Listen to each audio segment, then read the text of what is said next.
TSU head coach Eddie George. The team has now won 3 in a row after a shutout of Lincoln this past week. They remain home. Lindenwood comes to town to take on the 5-2 Tigers. So, Coach, some thoughts on your team, and we'll go to some questions. Yeah, just after last week, it was a good win, but we look at the film. You always think that in a game like that, you're going to find things that you were really excited about and some things you're not excited about. So, just really harped on that and really focusing on this week of playing our best football, getting back into conference play.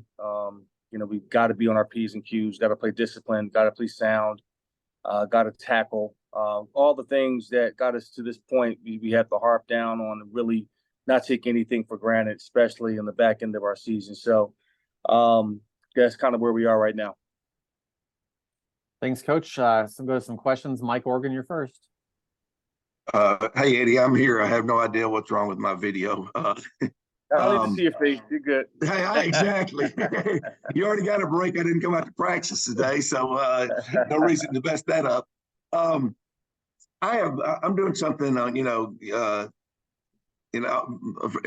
evidence is there that you're on the brink of turning this program around, getting it where you want it. So I've gone back and talked to a lot of the people that I talked to when you got this job, a lot of your former Titans teammates, actually, and spent the day yesterday at a golf course with Blaine Bishop and Brad Hopkins, Chris Sanders. The most interesting thing that I think I've heard so far is Blaine Bishop told me, he said, Eddie is one of those freak athletes who also had a blue collar work attitude, which you seldom if ever find. He said that's why anything Eddie touches is going to be successful. He said he had what it took without putting any effort into it, but he put more effort into it than anybody. He said he was there first, there last. Would you agree with that assessment? I appreciate that from Blaine. I've always had that mentality because it was never easy for me. My beginnings were humble, believe it or not. People think that I was highly recruited coming out of high school, when the reality of it is that I wasn't. My true senior year at Fort Greene Military Academy, I had 0 scholarship offers coming out. I had a partial offer to go to Edinboro, and I was all conference. I rushed for 1,300 yards, 25 touchdowns or so, but no college recruiters wanted me to offer me a scholarship, and I was deeply hurt by that. So I went back for a postgraduate year, and all I knew was just work.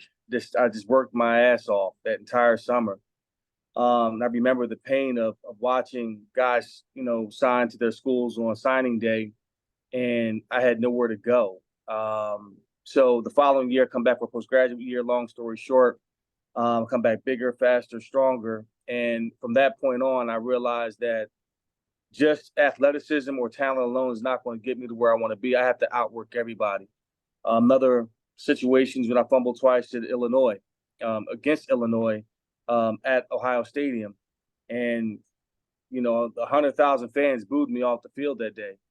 As an 18-year-old, not getting much time, I really was crushed by that fact that I was their goal line running back and didn't have a chance to see the field that year. And I could have done one of two things. I could have transferred, or I could have, did what exactly what I wanted to do in terms of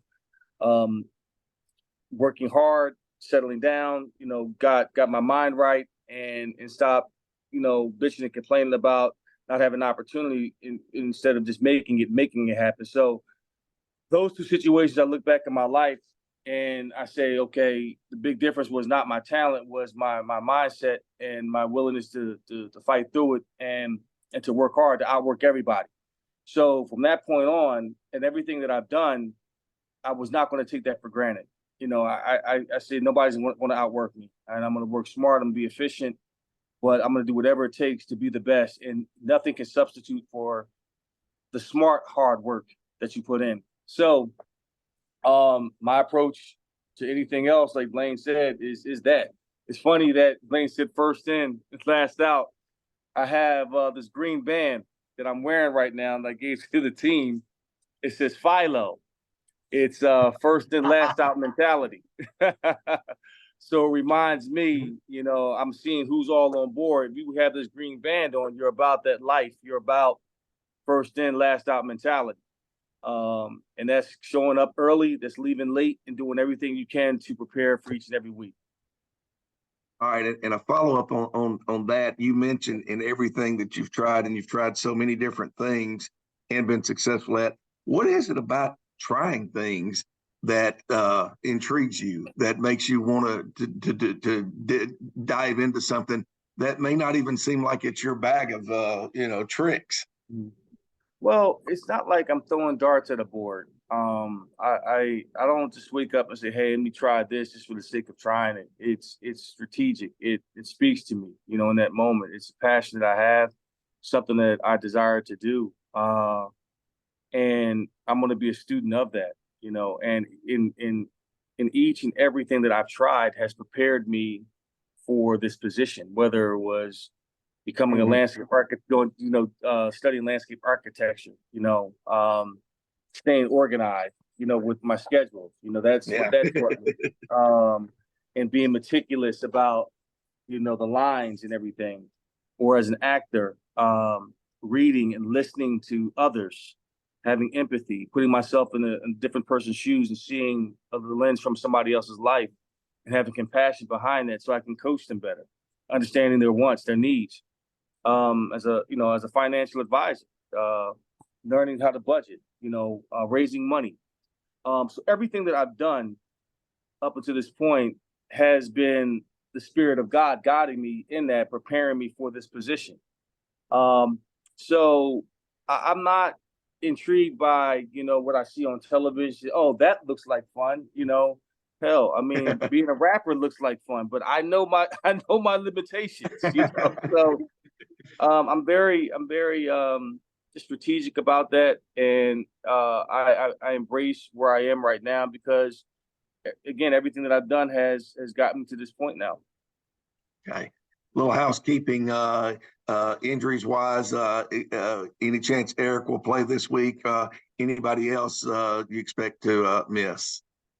We're still going through it. Some guys missed practice today, getting some rest. Eric, he's going to probably be a game time decision. Went through some individual stuff, stayed out of some of the team physical activity. Let's see who else. A couple other guys have some injuries here or there. We want to look at see what happens tomorrow, our last physical day. And if they don't practice tomorrow, more than likely they'll be out. So the injury report is pretty slim. But we'll see what happens come game day. Okay. All right. Thanks, Eddie. I'm sure Kyle's got some now. Thanks, Mike. I got two. Brandon couldn't be with us. He sent me two quick questions for you. He said, "You're 5-2 now. A mark the team hasn't seen in 7 years. Do you think your program is on schedule, behind schedule, or ahead of schedule of where you thought it would be?" I mean, we're right where we're supposed to be, and it's not based off of our record. Is based off of what we're believing in, how we approach each and every day, our work ethic, our mindset, our tenacity, our leadership certainly is where it is. And that's it. I never had a schedule to say, okay, by year, 4, we don't want to be undefeated. I think it's just in terms of how we approach the day and our daily language among each other. What's that being said? Is it constructive? Is it building people up? Am I creating an environment where it's we're pushing each other and it's accountability across the board? That's kind of how I gauge it. So and it's showing up on the field and it's paying off. I mean, are we a close team? Are we building our relationships? It sounds cliche-ish and all of that, but that's the foundation of where I am. So, we still have to recruit better. We're still not the most talented team. We're not. We just work hard. We continue to just show up, and we continue to try to get better every day. So based on that, I think we're right on schedule of where this team needs to be, and we're finding some success in that. And last question that's about your opponent this weekend, what you've seen of Lindenwood. They've had some games where they scored a lot of points, and I know they can pose some problems that way. Yes, Lindenwood is a tough team, especially in the trenches. They have some playmakers that you have to be mindful of on the offensive side of the football. Jeff Caldwell, their sophomore wide receiver, big, long kid. He's got great speed. I think he can play on Sundays at some point in time. He has that ability, young kid, but he's a go-getter at the receiver position. The running back, number 21, runs hard in between the tackles. Small little dude, but he finds those small little creases and cracks and takes advantage of them. Defensively, they're long, they're thick. They've got some beef up front. They've got some good-looking bodies over there on the defensive side. And I don't look at the fact that, they've given up a lot of points, but this team is well coached and they play hard. And they're going to give us a great challenge up front and certainly throughout the game. So I expect a competitive game. Nothing different. The head coach is a great man, and he does a great job with those guys and developing and creating the culture that he's created. So we're looking forward to having a really good competitive match against Lindenwood this weekend. Actually, one more. I'm sorry. Just another home game. You had talked about the attendance at home games, but just about your team playing at home. You all have played well when you've played at home this season. Yeah. Again, whether it's one person or 100,000 people in there, we want to play to that, and we're going to use it to our advantage. I mean, we have to just generate our own energy, and that's the opportunity that I see. I understand that we have the challenges of putting people in the stands, and that's okay. I now shift my focus on putting a product on the field that people want to see. And that's where I'm going to put my attention and my focus and my intention on that, and not worry about who shows up. I mean, if we have 8 passionate fans, that is awesome. And as long as they're engaged, they're supporting our team, they're getting on us when we're not doing well, they're cheering us on when we do, that's what I'll take. I'd rather have 8 passionate, enthusiastic fans than 80,000 lukewarm. And that's kind of how I feel about it. But my attention and my focus is on putting a product on the field that people can play, that people want to see. And I told our kids, playing in an empty, I played in an empty stadium. My first 2 years in Nashville, playing with the Titans or the Oilers, and we had to do just that. Some teams come in and they're expecting the energy off the crowd, but to generate your own energy is a different mindset. So we're learning, and it's going to pay off for us in the end, when we learn how to, feed off of each other versus a crowd. So that's kind of where I am, and that's going to take time. That's something that I cannot control, and I'm not going to worry about it anymore. So it is what it is, and we just look forward to having the opportunity to play in front of whoever wants to see us play. Coach, thanks for your time this morning. Best luck this weekend. We'll talk to you next week. All right. Thanks, guys. Appreciate it.